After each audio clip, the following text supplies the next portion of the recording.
What do you think some of the skill sets are of someone who is looking at perhaps a similar type of position, or even just getting into M&E? Soft skills, I think, being an effective communicator who can move away from jargony language and distill things into meaningful information that someone can actually use is really important. So presentation skills from a more formal perspective, but also being able to sit down in a meeting with people in another country, with people who you don't know, with stakeholder groups, and be able to communicate effectively and in a way that puts people at ease.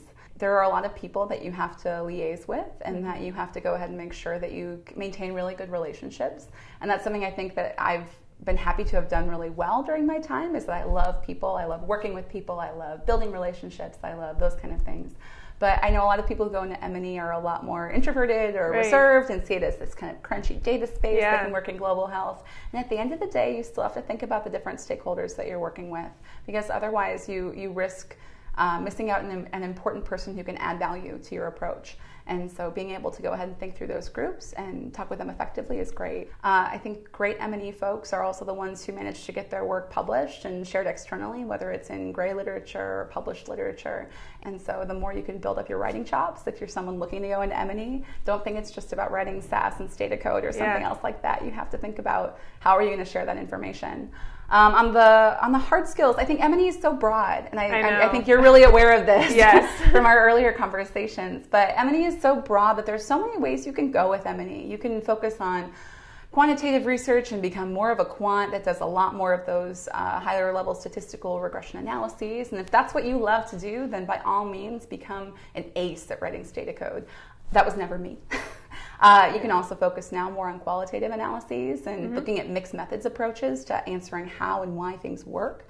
And so I think there's a lot more interest in better qualitative research skills. So actually being able to do good focus groups and key informant interviews and knowing how to deal with that data when it comes back, because it's a bit more complex sometimes, I think, than just having a lot of quantitative numbers. And there's a lot of tools we have nowadays to use that weren't around in the past that help us analyze that information.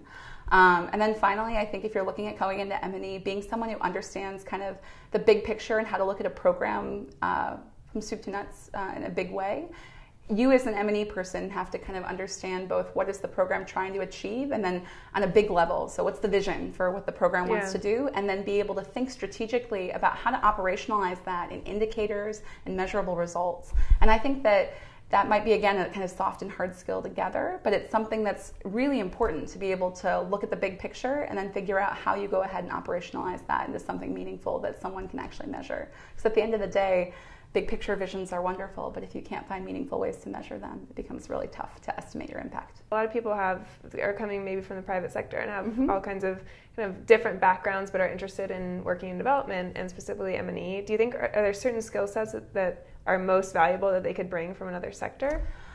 So I think that it's really exciting to us when we see applicants with non-traditional backgrounds sometimes that come from the private sector and that bring a different kind of expertise in the sense of the area they've worked in before. So I would say, first off, don't be scared of trying to make the leap. But in terms of skill sets, if you're thinking about how to craft a resume that speaks to a development person, I think that highlighting concrete skills, so making sure you kind of translate where your private sector expertise or experiences actually kind of have application in our world. If we're skimming through a number of resumes, when people kind of highlight how those skills are mutually applicable, it's really helpful.